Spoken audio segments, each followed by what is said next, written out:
Business ഒരു പാഷനായി കൊണ്ട് നടക്കുന്ന സ്റ്റുഡൻസിന് PG സെക്ഷനിൽ നോക്കാവുന്ന ഒരു കോഴ്സാണ് MBA, master of business administration.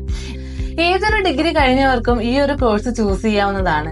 BSc കഴിഞ്ഞവർക്കായാലും BCA കഴിഞ്ഞവർക്കായാലും BCom, BBA, BTech, ഇനി MBBS കഴിഞ്ഞവർക്കായാലും ഈ ഒരു കോഴ്സ് ചൂസ് ചെയ്യാവുന്നതാണ്.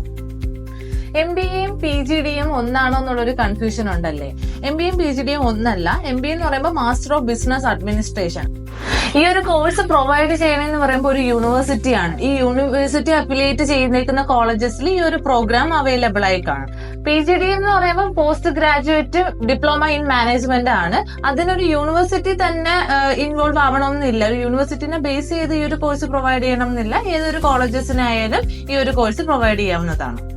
MBA പ്രോഗ്രാം വെക്കുമ്പോഴത്തേക്കും അതിൽ ഒരുപാട് സ്പെഷ്യലൈസേഷൻ ഉണ്ടല്ലേ. ഇപ്പം HR, marketing, finance, supply chain management, logistics എന്നിങ്ങനെ പല പല സ്പെഷ്യലൈസേഷൻ ഈ ഒരു MBA സെക്ഷനിൽ അവൈലബിൾ ആണ്. ഇതിപ്പം നമുക്ക് എങ്ങനെ ചൂസ് ചെയ്യാമെന്ന് ചോദിച്ചാൽ നമ്മുടെ സ്കിൽ എന്താണോ അതിനനുസരിച്ച് നമുക്ക് ഓരോ സ്പെഷ്യലൈസേഷൻ നമുക്ക് ചൂസ് ചെയ്യാവുന്നതാണ്. നിങ്ങൾക്ക് അധികം സംസാരിക്കാൻ ഇഷ്ടപ്പെടുന്നവരാണെങ്കിൽ, അല്ലെങ്കിൽ ഇപ്പം ലാംഗ്വേജ് ഫ്ലുവൻസി ഒക്കെ ഉള്ളവരാണെങ്കിൽ HR അല്ലെങ്കിൽ മാർക്കറ്റിംഗ് സെക്ഷനിലോട്ട് മൂവ് ചെയ്യാം. ഇനി അക്കൗണ്ടിംഗ് സെക്ഷൻ ആണ് നിങ്ങൾക്ക് താല്പര്യം എന്നുണ്ടെങ്കിൽ ഫിനാൻസ് മേഖലയിൽ എടുക്കാം. ഇനിയിപ്പോ IT പരമായിട്ടാണ് നിങ്ങൾക്ക് താല്പര്യം എന്നുണ്ടെങ്കിൽ ഓപ്പറേറ്റിംഗ് സിസ്റ്റം നിങ്ങൾക്ക് ചൂസ് ചെയ്യാം.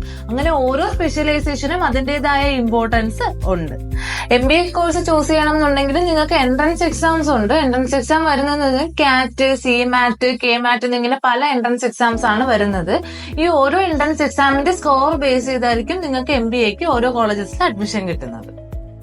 ഇനി കോളേജസിനെ കുറിച്ചാണെന്നുണ്ടെങ്കിൽ നമ്മൾ നോക്കേണ്ട ഒരുപാട് ഇമ്പോർട്ടന്റ് ആയിട്ട് കാര്യങ്ങളുണ്ട്. ഇപ്പം നമ്മളിപ്പം ഒരു ലീഡർഷിപ്പ് പോസ്റ്റിലോട്ടോ അല്ലെങ്കിൽ ഒരു മാനേജ്മെന്റ് പോസ്റ്റിലോട്ടോ ആയിരിക്കും നമ്മൾ ഹയർ ആവുന്നത്. അപ്പം നമ്മൾ അത്രയും ഇമ്പോർട്ടൻസ് കൊടുത്തിട്ട് വേണം ഓരോ കോളേജസും നമ്മൾ ചൂസ് ചെയ്യേണ്ടത്.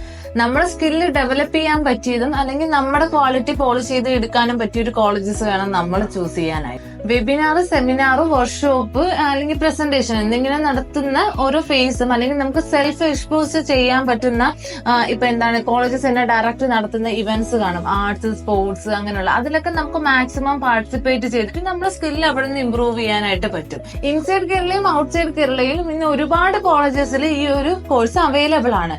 ഇപ്പൊ നമ്മൾ ഏത് സ്പെഷ്യലൈസേഷൻ ആണ് ചൂസ് ചെയ്യേണ്ടത് അല്ലെങ്കിൽ ഏതൊരു കോളേജാണ് നമ്മൾ ചൂസ് ചെയ്യേണ്ടത്, നമ്മൾ ആഗ്രഹിക്കുന്ന സ്പെഷ്യലൈസേഷൻ ഏതൊക്കെ കോളേജസിലാണ് ഉള്ളതെന്നും മറ്റ് അഡ്മിഷൻ പ്രോസസ്സിനും വേണ്ടി do contact with EBS education.